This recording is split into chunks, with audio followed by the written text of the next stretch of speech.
16 বছরের ছেলের চেহারা এত সাফা ভিতরে থাকার কথা না। 18 বছরের কোন ছেলের চেহারা এত শুকনা, এত দুর্বল হওয়ার কথা না। বুঝেন না? চলেন আমি দেখাই, তোমরা দাঁড়াও। আলহামদুলিল্লাহ, আমি আমার বিষয়ের উপরে সারাদিন রাত কাজ করি। এই কিশোর নওজোয়ান নিয়া আমার দিবা নিশির মেহনত, শুধু ওয়াজ করি এটা না, দিবা নিশি মেহনত করি, ফিকির করি আর কি করা যায়। কি করতেছো লাভ,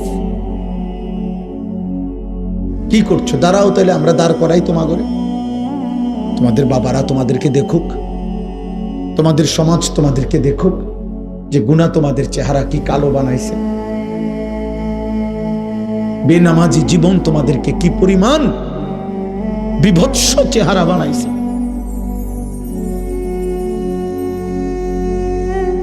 কারে দেখো আব্বা? মোবাইলে কার ছবি দেখো? তোমার মা? ওই নারী তোমার মা? এই বেহায়া, যাকে দেখো ওই বেহায়া নারী ও তোর মা?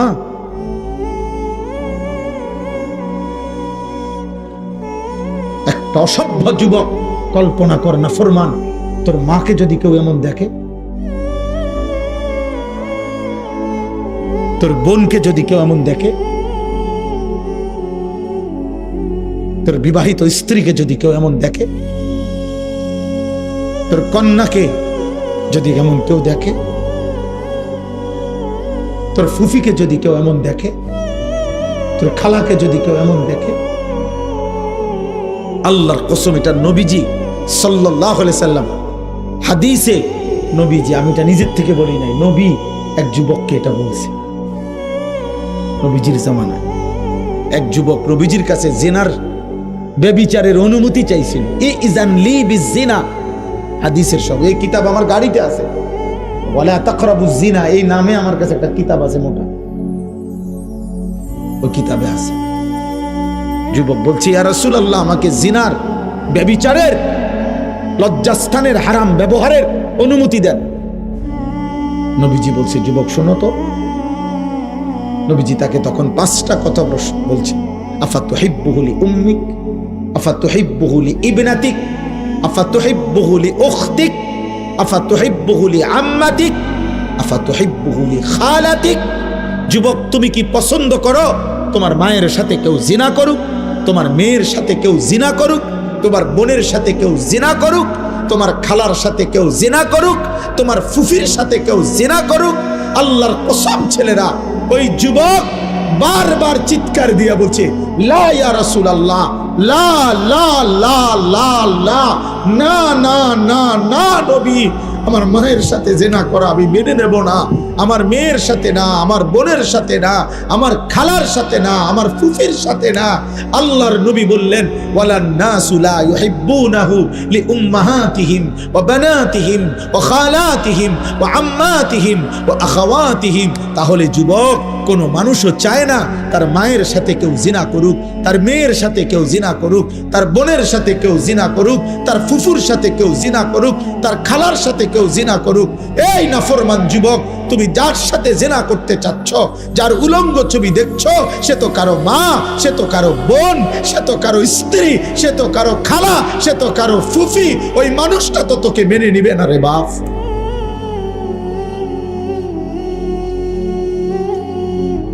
তুই কার মা দেখস?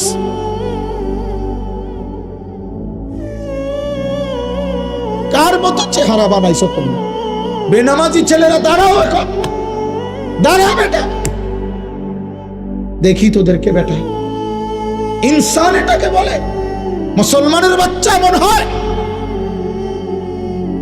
মুসলমানের ঘরে জন্ম নিছ? দাঁড়াও এখন, হলে আমি দাঁড় করাই, আমার অনুমতি দেন, আমি দাঁড় করাই। বেনামাজি অসতের চেহারা তো দেখলেই চেনা যায়। বেনামাজি তো অসভ্য, বেনামাজি তো গাদ্দার, এই গাদ্দাররে তো দেখলেই চেনা যায়। বেনামাজি তো বেয়াদব, বেনামাজি তো অহংকারী, বেনামাজি তো মুতাকাব্বির, বেনামাজি রাজিম, এমন অভিশপ্ত, এমন বিতাড়িত, মূলত যাকে পাথর মেরে তাড়িয়ে দেওয়া উচিত। শয়তানকে রাজিম কেন বলে? আল্লাহ যেদিন সেজদা দেয় নাই, কোরআন শরীফ আছে, সেদিনই আল্লাহ তাকে বলছে ফখরুজ ফাইন্নাকা রাজিম। আল্লাহ বলছে ইবলিস সেজদা দিলি না, বেরো, বাইরে বেরো, আজকের থেকে তুই রাজিম। আউযু বিল্লাহি মিনাশ শাইতানির, এই যে এই রাজিম শয়তানকে বলা হয়েছে যেদিন সেজদা দেয় না। আর রাজিম বলে কাকে? শোনো ভাইয়া, তাফসীরের মধ্যে আছে রাজিম মানে হলো ওই ব্যক্তিকে, ওই সত্তাকে বলে রাজিম যাকে মূলত পাথর মেরে মেরে তাড়িয়ে দেওয়া উচিত। আল মাতরুদ, যাকে বিতাড়িত করে দেওয়া উচিত। এই জন্য অর্থটাই তো এটা বলে যে আমি বিতাড়িত শয়তান হতে আল্লাহর কি চাচ্ছি? বিতাড়িত শব্দের আরবি কি? রাজিম, যাকে পাথর মেরে বিতাড়িত করে দেওয়া, এই সমাজচ্যুত করা উচিত। এই জন্য রজম এই তাফসীরে আছে, আমি নিজে পড়ছি। এই জন্য ইসলামী শরীয়তে কোন পুরুষ, বিবাহিত পুরুষ যদি স্ত্রীকে বাদ দিয়ে অন্য মহিলার সাথে জিনা করে, তার শাস্তি হলো রজম, পাথর মেরে হত্যা করা। কোন মহিলা যদি বিবাহিত, সে যদি নিজের স্বামী ব্যতীত অন্য কোন পুরুষের সাথে জিনা করে, তার শাস্তি হলো তাকে পাথর মেরে মেরে হত্যা করা। এইটাকে বলে রজম। রজম এটাকে কি বলে? এটা যে শব্দ রাজিম, ওই একই শব্দ, বুঝছেন আব্বা? এইটা আল্লাহ তাকে ওই দিন বলছে যেদিন সেজদা দেয় নাই, যেদিন সে সেজদা দেয় নাই, এদিন আল্লাহ তাকে বলছে ফাইন্নাকা রাজিম। এজন্য প্রত্যেক বছর এই সেজদাবিহীন নাফরমান শয়তান মুমিনের, ইমানদারের এত ঘৃণিত মুমিন প্রতি বছর 8 লাখ টাকা খরচ কইরা, 7 লাখ টাকা খরচ কইরা, জীবনের সম্পদ জমাইয়া, কলিজার সবটুকু ঘৃণা নিয়া হজ্জের সফরে টানা 3 দিন এই অভিশপ্ত শয়তানদের পাথর মারে। ওই যে রাজিম, যে ওদের মূলত কি রাজিম, যে এই জন্য পাথর। হ্যাঁ, এই জন্য মূলত তো ব্যভিচারী পুরুষ নারী বিবাহিত পরে পাথর মেরে হত্যা করার বিধান। এবং আল্লাহ বলছে সাবধান, জিনার শাস্তি, ব্যভিচারের শাস্তি প্রয়োগ করতে গিয়ে 2টা কথা আল্লাহ কঠোরভাবে বলছে কোরআনে। 1 নাম্বার হলো ওয়ালা তাখুজকুম বিহিমা রাফাতুম ফি দীনিল্লাহ। আল্লাহ বলছে সাবধান, ব্যভিচারের শাস্তি প্রয়োগ করতে গিয়ে তোমাদের কারো অন্তরে যেন কোনো দয়া, মায়া, অনুকম্পা না আসে। আহলাদ দেখাইও না, আহলাদ দেখাইও না, অসভ্য ফুতরে ঠিক করো আগে, এনে ফেকনাই দেখাইও না। আল্লাহ নিজে বলছে আমি আরহামুর রাহিমিন, আমি বলছি শাস্তি দিতে। আমার নবী রাহমাতুল লিল আলামিন, নবীজি রাহমাতুল লিল আলামিন কিনা? কথা বলে না কেন? সেই নবী সাল্লাল্লাহু আলাইহি সাল্লাম তার হায়াতে মদিনার জমিনে তিনি নিজ অনুমতিতে সাহাবায়ে কেরামের মাধ্যমে ব্যভিচারী পুরুষকে পাথর মারাইয়া হত্যা করাইছেন, ব্যভিচারী নারীকে পাথর মারিয়ে হত্যা করেছেন, মাইজ ইবনে মালিক আসলামীকে পাথর মেরে হত্যা করাইছেন, গামিদিয়া গোত্রের একজন নারীকে, ইমরাআতে গামিদিয়াকে পাথর মেরে হত্যা করাইছেন। আবু বকর সিদ্দিক ওনার খেলাফত আমলে এই রজম, পাথর মারার শাস্তি কার্যকর করেছেন। ওমরে ফারুক কার্যকর করেছেন, উসমানের জামানায় কার্যকর করেছেন, আলীর জামানায় আলী কার্যকর করেছেন। তুমি বুঝো আব্বা, আজ যদি ইসলামী খেলাফত থাকতো, আর যদি আল্লাহর জমিনে কালেমার খেলাফত থাকতো, তো তুমি কোন নারীর দিকে চোখ তুলবা, চোখ খুললা ফেলতো, চোখ খুলে ফেলত। চলো গিয়ে খবর লাও আফগানের খবর। আফগান তালেবান পতাকা যেখানে উঠছে, খবর লাগাও। আমেরিকা, আমেরিকার আব্বা এক শব্দ বলার আগে 1000 বার চিন্তা করে কারে বলবো। এই কয়েকদিন আগে আফগানিস্তানের একটা বিমানবন্দর আমেরিকা ঘোষণা দিছিল দখল করে ফেলবে। আফগানের মন্ত্রী শুধু একটা জবাব দিছে, আমেরিকা এত সহজেই এত দ্রুত তাদের এই নির্মম পরাজয় ভুলে যাওয়া ঠিক হয়নি। 20 বছরের ফিডা এত কম টাইমে ভুলে যাওয়ার তো কথা না। মনে তো একটু লড়াচড়া দিলে আগের ফিডার কথা মনে হয় কথা।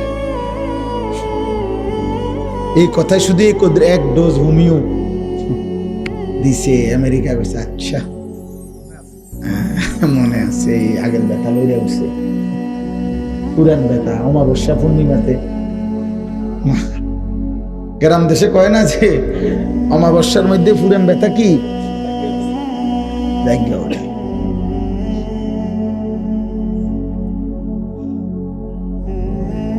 এজন্য আমি সূরা ফাতিহার এই অল্প একটু কথা বলতে চাচ্ছি। বাকি শুরুতে আমি এটা বলে রাখলাম, আব্বা প্রিয় সন্তান, তোমরা কষ্ট করেই বসছো বাবা। একজন ভাইয়ের মহব্বতে যদি বসে থাকো, অথবা মনে করো একজন বক্তা তার ওয়াজ ভাল লাগছে এই জন্য বসছো, ঠিক আছে, কোনো মানা নাই। এই ভালো লাগা দূষণীয় নয়। কিন্তু যদি একজন মানুষ বক্তা, তাকে যদি তার 2-4টা কথা ভালো লেগে এতক্ষণ জেগে থাকা যায়, এত বড় কায়নাত দিয়ে যিনি আমাকে লালন পালন করছেন, তাকে কি সেজদা দেওয়া যায় না? তাহলে কোনো একজন বক্তার জন্য যদি রাত 12টা পর্যন্ত এখানে বসে থাকা যায়, ওই রবের জন্য কি 7:30 বাজে এশার নামাজ পড়া যাইতো না? এজন্য আমরা নিয়ত করি ইনশাআল্লাহ। আমার যুবক ভাই, তোমরা নষ্ট হইও না। আমি একটা ছেলেকে আমি আমার সবটুকু আবেগ দিয়ে বলি, দোস্ত তুমি ছাড়াও ইসলাম টিকবে, পৃথিবীও থাকবে, আল্লাহর দিনও বিজয়ী হবে, ফিলিস্তিনও বিজয়ী হবে, গাজাও বিজয় হবে ইনশাআল্লাহ। কোনো সন্দেহ নাই, মাহাদি আসবে, দাজ্জালও আসবে। মাহাদির বিজয় হবে, দাজ্জালেরও পতন হবে, কালেমার পতাকা উড়বে, ইমানের বিজয় হবে। কিন্তু দেখার বিষয় হলো আমি তুমি অথবা আমার বংশধর তোমার বংশধর কামে লাগলো কিনা। আগামী দিনে প্রমাণ হবে আমি কিংবা তুমি অথবা আমাদের পরবর্তী কে মাহাদির পক্ষে, কে দাজ্জালের পক্ষে। সঠিক সময়ে যদি ইমানের সন্ধান না পাও, তাহলে চির জাহান্নামী হয়ে দাজ্জালের অনুসারী হয়ে যদি কুফরের মৃত্যু হয়, বাস ওই জাহান্নাম সইতে পারবা।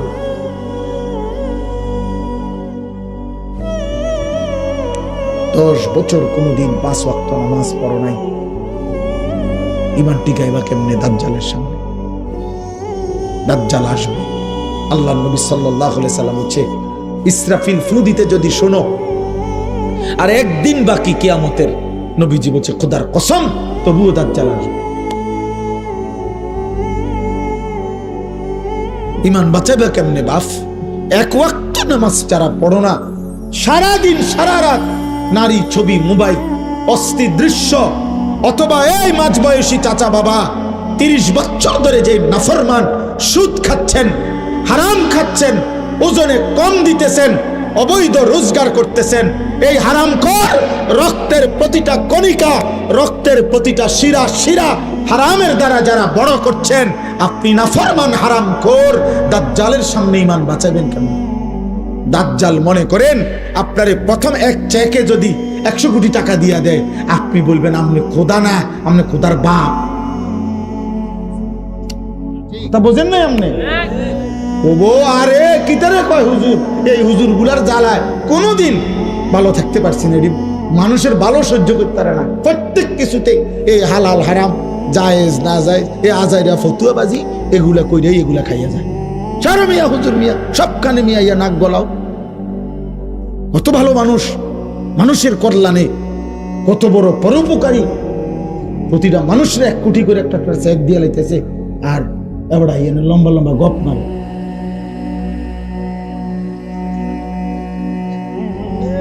বুঝেন না এমনি কথা?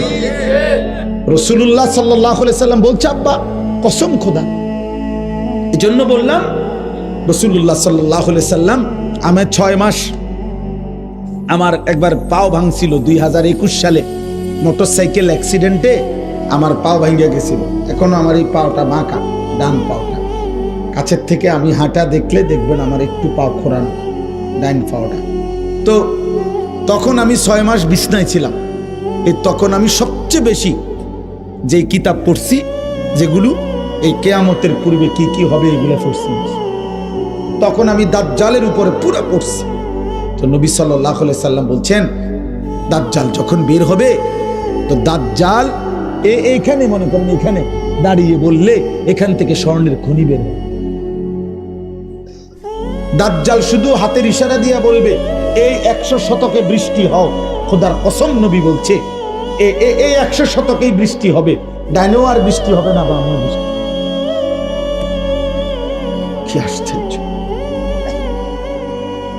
দাজ্জাল বললে এই সাগরের পানি, নদীর পানি শুকিয়ে যাবে, একদম পানির এক ছিটে ফোঁটা নাই। আবার দাজ্জাল বললে পানি চালু হবে। দাজ্জাল বললে বৃষ্টি নামবে। নবীজি বলছে দাজ্জাল বললে বৃষ্টি বন্ধ হয়ে যাবে।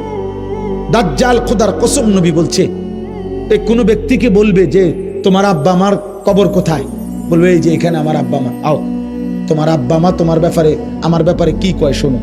তো তখন দাজ্জাল ডাক দিবে, ওই ব্যক্তির বাবা মা শয়তানের আকৃতি, শয়তান ওই বাবা মার আকৃতি ধরে ওই ব্যক্তির সামনে দাঁড়াবে, আপন বাপ মা দাঁড়িয়ে বলবে, ফুত ইন্নাহু রাব্বাক, এই তোর খোদা। ওরে মান আব্বা। আমার ভাই বলেন তো, বলো না নওজোয়ান, ইমান বাঁচাইবা কেমনে? হ্যাঁ, মাশাআল্লাহ, এই যে দিল থেকে বলছে যে কঠিন। বলেন না বাপ, এত নারী, এত ছবি, এত জিনা, এত ব্যভিচার, এত সুদ, এত ঘুষ, এত মিথ্যা, এত বেনামাজি জিন্দেগি, এত নাফরমানি জীবন, শেষ পর্যন্ত দুনিয়া তো ভাত মাছ মিলে যাচ্ছে সবাইরই ভাই। কাফের, মুশরিক, বেঈমান, ইহুদি, খ্রিস্টান, হিন্দু, বৌদ্ধ, নাস্তিক, মুরতাদ, জন্তু, জানোয়ার, মানুষ, পশু, দুনিয়া তো সবাই ভোগ করছে। কিন্তু আখিরাত,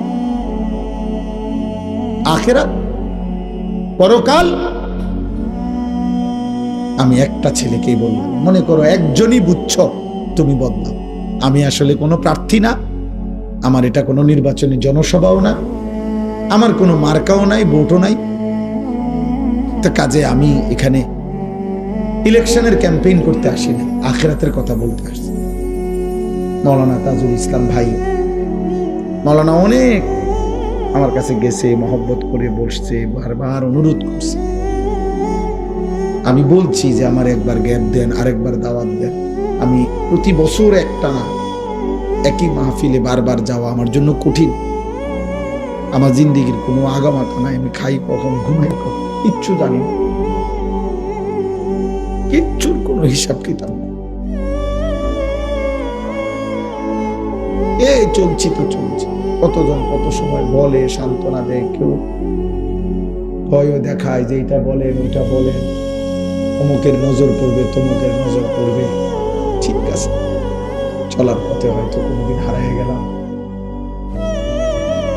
যে যেখানে হারিয়ে যায় কোনো অসুবিধা নাই। ইলা রাব্বিকা মুনতাহাহা, আল্লাহ বলছে বান্দা শেষ পর্যন্ত ঠিকানা আমি রবের কাছে। ফিরতে হবে কার কাছে? যেখান দিয়েই হোক, যেখান দিয়ে হোক ফিরতে হবে কার কাছে? রবের। ইলা রাব্বিকা মুনতাহাহা, তোমার রবের কাছেই তোমার শেষ ঠিকানা। ইলাইহি তুরজাউন, আল্লাহ বলে তোমরা সকলেই রবের কাছে ফিরে আসবা। কুল ইন্নাল মাউতাল্লাযী তাফিরুনা মিনহু ফাইন্নাহু মুলাকীকুম সুম্মা তুরাদ্দুনা ইলা আলিমিল গায়বি ওয়াশ শাহাদা ফায়ুনাব্বিউকুম বিমা কুনতুম তা'মালুন। আল্লাহ বলে, বন্ধু আমার, নবী আমার, আপনি আমার বান্দাদেরকে বলে দেন, ইন্নাল মাউতাল্লাযী তাফিরুনা মিনহু, মৃত্যু থেকে তুমি যেখানেই পলায়ন করো না কেন, ফাইন্নাহু মুলাকীকুম, মৃত্যু নিজেই তোমার সাথে মোলাকাত করবে। তুমি বলতে হবে না, ডাকতে হবে না, সে নিজেই আসবে। সুম্মা তুরাদ্দুনা ইলা আলিমিল গায়বি ওয়াশ শাহাদা, আল্লাহ বলেন অদৃশ্যের সব কথা, প্রকাশ্যের সব কথা, সব যিনি জানেন সেই মহাজ্ঞানী আল্লাহ, তার কাছেই তোমাদেরকে ফেরত নেওয়া হবে। মালিক জানে না কি? আল্লাহ জানে না কখন, আল্লাহ ঘুমায় কখন, আল্লাহ বিশ্রাম করে কখন। ওমা তাকুনু ফি শানিন ওমা তাতলু মিনহু মিন কুরআনিন ওয়ালা তা'মালুনা মিন আমালিন ইল্লা কুন্না আলাইকুম শুহুদান ইদ তুফিদুনা ফীহ। আল্লাহ বলে, বান্দা তুমি যেই অবস্থায় থাকো না কেন, আল্লাহ বলে, বান্দা আমার কোরআন তুমি যেটুকুই পড়ো না কেন, আল্লাহ বলে, বান্দা তুমি যেই আমলই করো না কেন, যখন তা করতে থাকো, ভালো কিংবা মন্দ, রাতে কিংবা দিনে, আলো কিংবা অন্ধকারে, একাকী কিংবা প্রকাশ্যে, ঘরে কিংবা বাজারে, হাটে কিংবা সংসারে, আল্লাহ বলেন যখনই করতে থাকো, ইল্লা কুন্না আলাইকুম শুহুদান, আমি আল্লাহ তোমার সামনেই থাকি, সামনেই থাকি, সামনেই থাকি। আমি কিন্তু সামনেই থাকি।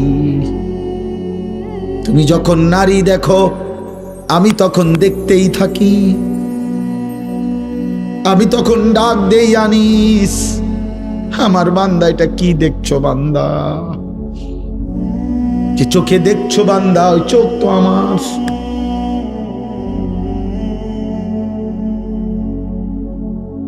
আমি চাইলে তো চোখ স্তব্ধ করে দিতে পারবো। আমি চাইলে তো চোখের আলো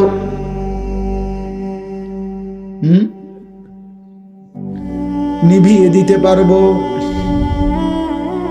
সুম্মুম বুকমুম উমিয়ুন ফাহুম লা ইয়ারজিউন। আমি যদি কান বন্ধ করে দেই, আমি যদি চোখ বন্ধ করে দেই, আমি যদি জিহ্বা বন্ধ করে দেই, ফাহুম লা ইয়ারজিউন, আল্লাহ বলে আর কোনোদিন ফিরবে না।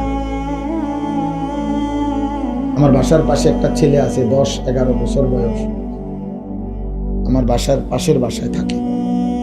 ছেলেটা বিশ্বাস করেন এত সুন্দর, চাঁদের মতো সুন্দর, তাকায় থাকতেই মন চায়। বাচ্চাটা এত সুন্দর, 10 বছর হবে, মসজিদে আসে, নামাজ পড়ে। ও ছেলেটা বোবা, ওই যে আমার দিকে তাকাইয়া কেমন করে মানে কিছুটা কইতো, আমার দেখলেই কান্না আসে যে হায় মানে ওই কি যেন বলতে চাইতেছে, এই বলতে পারতেছে, তার কলিজা মনে ছিঁড়ে যায়। আর আমি আর তুমি ভাই কত শব্দ, কত বাক্য প্রতিদিন বলতে পারছি।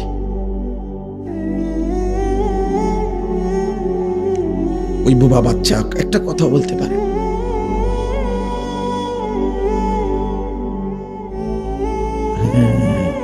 এজন্য চলো ভাই, রাত গভীরে সিদ্ধান্ত নেই, আল্লাহকে নারাজ করবো না। বলো না নওজোয়ান ইনশাআল্লাহ, দিল থেকে, দিল থেকে। তোমার জন্য আমি আটকাবো না, আমার জন্য তুমি আটকাইবে না। আল্লাহ কারো বাত বন্ধ করবেন। আলহামদুলিল্লাহ, আল্লাহ বলছেন, এই আমার কথা আমি শেষ করে দিচ্ছি। আলহামদুলিল্লাহ, আল্লাহ বলছে সমস্ত প্রশংসা আল্লাহর জন্য। কার জন্য? আবার বলি কার জন্য? আল্লাহ। যদি বলি আল্লাহ কেন, সব প্রশংসা আপনার জন্য কেন, আল্লাহ নিজেই বলবে, তাহলে তুমি বলো আমার জন্য নয় কেন? তুমি বলো প্রশংসা অন্য কারো জন্য কেন হইতে পারে? তুমি একটা যুক্তি দাও। আমি তো কইছি আমার জন্য, আচ্ছা তো বাদ দাও, আমারটা বাদ দিয়া তুমি কর। আল্লাহ তো বললেন সব প্রশংসা কার জন্য? তা আমি যদি বলি আল্লাহ সব প্রশংসা আপনার জন্য কেন? তা আল্লাহ যদি বলে হ্যাঁ তো ঠিক আছে তুমি বলো অন্যের জন্য কেন? আমার জন্য নয় কেন? তুমি বলো না বান্দা এই কায়নাতের যেখানে যত আয়োজন সবই তো আমার, তো প্রশংসা আমার না তো কার?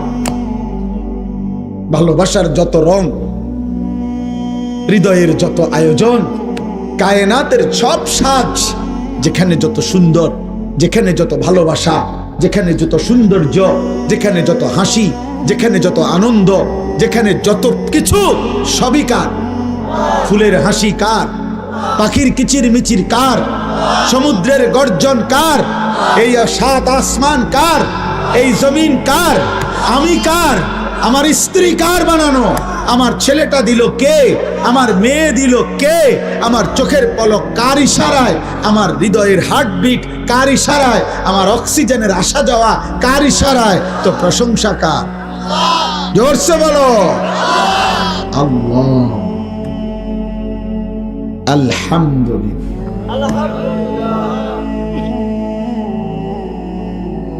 আল্লাহ বলছে সবই তো আমার, জিদার দেখতা হো তু হি তু। দেখো না, সানুরিহিম আয়াতিনা ফিল আফাক ওয়া ফি আনফুসিহিম হাত্তা ইয়াতাবায়্যানা লাহু আন্নাহুল হক। কোরআন। হায় হায়, মুসলমানের ছেলেদেরকে আল্লাহর কোরআন বঞ্চিত করে দিয়া বাকি পড়ালেখার নামে যা শিখাইছে এগুলো কোরআন শরীফের এক শব্দের সমান। এই পদার্থ, জীববিজ্ঞান, রসায়ন বিজ্ঞান, বাংলা, অঙ্ক, ইংরেজি, এটা সবটি একসাথ করলে আলহামদুলিল্লাহ আলিফ লামের সমান হবে। বিশ্বাস করো ভাই, একার বিশ্বাস। আমি এটি পড়ছি, আমি এটা পড়ছি, আমি এটি বুঝি। বিজ্ঞান আমি পড়ছি, আমি সায়েন্সের ছাত্র। সত্যি আমি বিজ্ঞান বিভাগ থেকে, সায়েন্স থেকে দাখিল পাস করছি এসএসসি 1998 সাল। সারা বাংলাদেশে ফার্স্ট হয়েছি, 1 নম্বর। সার্টিফিকেট দেখতে চাইলে আমি কাছে টাঙ্গাইয়া দেবেন রাস্তা। কারো যদি দরকার বেলে সন্দেহ সন্দেহ লাগে, আমি কাগজ পাঠাবো, আপনি নিয়ে আসেন। একদিন আইনা টাঙ্গাই থেকে কি করবো এটি দিয়া? আমি তো কথা এটি দিয়ে করবো কি? আমি বিজ্ঞান পড়ছি আব্বা। আমি কুমিল্লা ভিক্টোরিয়া কলেজ থেকে মাস্টার্স পাস করছি, আলহামদুলিল্লাহ। এই জন্য বললাম আর কি, যে জেনারেল আমি এগুলো পড়ছি। কোরআনুল কারীমের এক এক শব্দের সামনে গোটা কায়নাতের বাকি পড়া তেমন কিছুই না। বাকি বাদ দিতে বলি না, এর অর্থ হলে এগুলো বাদ দেন না। না, জেনারেল শিক্ষা হারাম নয়, বাংলা হারাম না, অঙ্ক হারাম না, ইংরেজি হারাম নয়, পদার্থ জীববিজ্ঞান নিষেধ নয়। কিন্তু আমাদের তো শুধু প্রশ্ন হলে আমরা তো এগুলাকে নিরুৎসাহিত করি না। আমরা শুধু একটা কথা বলি যে সব তো পড়লা, রব ভুলে গেলা কেন? আরে ভাইয়া, মালিক চিনো না কেন? এত বিষয় তুমি 16 বছরে পড়লা, এক কিতাব কোরআন এটা পড়তে পারো না কেন? এত বড় বদনসিব তোর মাথায় এটা কে ঢুকাইলো যে সব পড়তে হয়? ইংরেজি শুদ্ধ বলতে হয়, বাংলা শুদ্ধ বলতে হয়, অঙ্ক শুদ্ধ করতে হয়, জ্যামিতি ঠিক মতো বলতে হয়, পদার্থবিজ্ঞানের কঠিন থিওরি মুখস্থ করতে হয়, জীববিজ্ঞানের কঠিন সূত্র মুখস্থ করতে হয়, তারপরে উচ্চতর গণিতের কঠিন অঙ্ক মুখস্থ করতে হয়, সুন্দরভাবে ঠিক মতো ফলাফল মিলাইতে হয়। এমন কোরআন অশুদ্ধ পড়লো চলে? এটা তোমারে কে বুঝাইলো? যে বুঝাইছে ওই শয়তান, শয়তান, শয়তান, ওই রবের দুশ্মন, ওই কোরআনের দুশ্মন। যে তোমারে বুঝাইছে যে দুটা ভাগ ভাগ করছে, ভাগ করে দিছে কি হুজুরদের কোরআন শরীফ শুদ্ধ হলে চলবে, আর আপনারা যেহেতু জেনারেল লাইনের আমাদেরটা কোনো রকম হলেই চলবে। এই বিভেদ, এই ভাগ করার অধিকার কে দিল? কথা বলেন না কেন? কোন ইংরেজি শব্দ আপনি আমাদের হারদুই হজরত একটা চমৎকার একটা ছোট্ট উদাহরণ দিই, তাহলে বুঝবেন। আমাদের এই ভারতীয় উপমহাদেশের একজন বড় বুজুর্গ ছিলেন, হারদুই হজরত মহিউসুন্নাহ হজরত মাওলানা শাহ আবরারুল হক রহমতুল্লাহ আলাইহ। এই উপমহাদেশে নবীজির সুন্নাত জিন্দার জন্য যেই মানুষ সবচেয়ে বেশি মেহনত করছেন যারা, এর মধ্যে উনি একজন। ওনার একজন প্রখ্যাত খলিফা, বাংলাদেশের একজন শ্রেষ্ঠ বুজুর্গ অধ্যক্ষ মিজানুর রহমান চৌধুরী, ঢাকা গাজীপুর কাপাসিয়ার হজরত, যিনি যাকে বলে খাদেমুস সুন্নাহ, সুন্নাতের একজন অন্যতম খাদেম। ওনার লিখিত সুন্নাতের কিতাব তালিমুস সুন্নাহ, এরকম মোটা 600 পৃষ্ঠা ব্যাপী নবীজির সুন্নাতের বিস্তারিত বর্ণনা, ছোট বড় সব সুন্নত নবীজির আছে ওই কিতাবে। এমন একটা কিতাব আমি বিক্রি করি আমার গাড়িতে, ওনার কাছ থেকে আইনা, আমার এই সাদা গাড়িতে আছে, যাওয়ার সময় পাইবেন। 400 টাকা মূল্যে আমরা এটা বিক্রি করি। অনেক সুন্দর, অনেক সুন্দর নবীজির জীবনের একটা একটা সুন্নত ওই কিতাবের মধ্যে আছে, ছোট বড়। বাংলা ভাষায় এত বড় পূর্ণাঙ্গ কিতাব আর নাই, 600 পৃষ্ঠার উপরে কিতাবটা, 400 টাকা মূল্যে। তো আমি বলতেছিলাম, এই উনি একদিন এক ভদ্রলোক, জেনারেল শিক্ষিত ব্যক্তির সাথে উনি লিফটে উপরে উঠবে আর কি, কোনো ভবনের, বুঝছেন? তো উনি ওই বিল্ডিংয়ের লিফটের একটু কাছাকাছি গিয়া, তো উনি ওই ভদ্রলোককে বলতেছে, ওই জেনারেল শিক্ষিত উচ্চ শিক্ষিত ব্যক্তি ওনাকে বলতেছে, ভাই লেফট কাহা হ্যাঁ? বুঝেন নাই কি বলছে? ভাই লেফট কাহা হ্যাঁ, বুঝছেন? কিন্তু উনি বুঝছে, এই ভদ্রলোক বুঝতেছে যে হযরত লিফট খুঁজতেছে, লেফট না, লেফট মানে তো বাম। উনি মূলত বাম দিক খুঁজতেছে না, উনি খুঁজতেছে কি? কিন্তু হযরত মুখে কি বলতেছে? ভাই লেফট কাহা হ্যাঁ? ওই লোক আরো 2-4 জন মানুষ, এখানে একজন হুজুর, উনি কানে কানে এসে বলছে, হযরত ये लेफ्ट नहीं है, লিফট है। বুঝছেন না? বলতেছে হযরত এটা আসলে শব্দটা লেফট নয়, বরং কি লিফট। হযরত বলছে, ভাই मैं तो ये कह रहा है, আমি তো এটাই বলতে চাই আজীবন, যে লিফটকে যদি লেফট বললে অশুদ্ধ হয়, লিফট শুদ্ধ করে বলতে হয়, তাহলে আল্লাহর কোরআন অশুদ্ধ পড়লে তেলাওয়াত কেমনে হয়? ভাই मैं तो ये कह रहा है, আমি তো এটাই বলতে চাচ্ছি, আমি এটা বুঝানোর লাগে কইছি কথাটা, যে ভাই লেফট कहां है, मैं ये जानता है যে ये লিফট है। হ্যাঁ, আমি তো জানি এটা যে এটা লিফট, কিন্তু আমি ইচ্ছা করে বলছি। তাইলে আমি একবার শুধু এই যে কিতাব তালিমুস সুন্নাহ, এই ওনার খলিফা, উনি বহুত বড় বুজুর্গ আলেম। তো বলতেছিলাম, আমাদের আল্লাহর কোরআন শেখা উচিত। আমরা চেষ্টা করব ইনশাআল্লাহ, প্রত্যেকে যার যার জায়গায় যে যেমনে পারেন, যার ব্যস্ততা, জেনারেল, সাধারণ শিক্ষিত মানুষ, মূর্খ মানুষ যারা মনে করেন খেটে খাওয়া দিন মজুর, কুলি, চাষবাস করেন, কৃষি ক্ষেত খামার করেন, বুড়া বয়স সাদওয়ানে গপ না মারেন, বরং আল্লাহর কোরআন শিখেন, কোরআন শিখেন। আপনাদের কাছে আমি হাত জোর করে বলি, চাচারা, এই চাচাদের মধ্যে যারা গ্রামের বয়স্ক লোক, এরারে কেউ না কেউ এটা বুঝাইয়া দিছে, হুজুর আপনারা হইলেন হুজুর মানুষ, আমরা হইলাম গ্রামের সাধারণ মানুষ, দিন আইনা রাইতে খাই, রাইতে আইনা দরফে খাই, বুঝেন নাই? আমরা এত কিছু টোয়াইলে কি আর হইবনি? না, টোয়াইলে যেহেতু এত কিছু টোয়াইলে হইতো না, তাহলে আপনি সব বেলা পুরা মাস শুধু আপনি শাকসবজি দিয়া ভাত খাইবেন, গোস্ত আপনি লইবেন, আপনি মূর্খ মানুষ এত তান টোয়ান কিনতেন? হে মিয়া পণ্ডিত, খানার টাইমে দিয়ে আপনি আরো তরকারি টোয়ান, আপনি মূর্খ, আপনি পড়ালেখা নাই, আপনি টাইলস লাগাইন করতেন, আপনি মাটিতে না হইবেন। এই পড়ালেখা করেন না, আপনি খাট কিনলেন কেন? ঘটনাটা কি তা? হ্যাঁ, দুনিয়া মাশাআল্লাহ কুদ্দা ওঠে, সাদওয়ানে গপ শুনলে যেটার 3 জনে যাইতেও থামানো যায় না। আরে যেটা থামেন না আল্লাহর দোহাই, আরে রাখ কিতাব কি কইতে চাস? কি কোনটা না বুঝি নাকি বেড়া? পুরা গ্রাম চলে আমার বুদ্ধিতে। আমি তো বলি জাতিসংঘ চলে আমনের আমনের আমনের কথা শুনলে মাটির তলে সাবালগি দিয়ে উঠে যায়। আর আপনারে আল্লাহর কথা বললে, আখিরাতের কথা বললে, নামাজের কথা বললে আপনি এই বয়স নাই আর ইতান কই করতো না, গপ মারে শুনে। আখিরাত সবার জন্য দরকার, দরকার কিনা বলেন? বিশুদ্ধ দরকার, বিশুদ্ধ। যদি আখিরাতের জন্য আমি কোরআন শুদ্ধ করতে হয়, তাহলে আমি জান্নাতে যাইতে হইলে শুদ্ধ কোরআন পড়তে হবে, 5 ওয়াক্ত নামাজ পড়তে হবে। আমি জান্নাতে যাইতে হইলে সুদ খাওয়া, মানুষের বেডি সাউন্ড যাইতো না।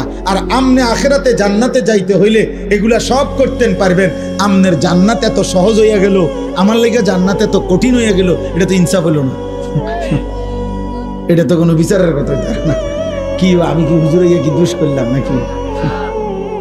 আমার তো আমার তো অনেকটা, আমার উপরে এটা চাপটা বেশি হয়ে গেল না? আমনে আমনে যে বিড়ি খাইতে খাইতে ব্যস্ত যাবেন গা, তো আমি এত কষ্ট করে যেমন কিনলে আমি কি অপরাধ করলাম?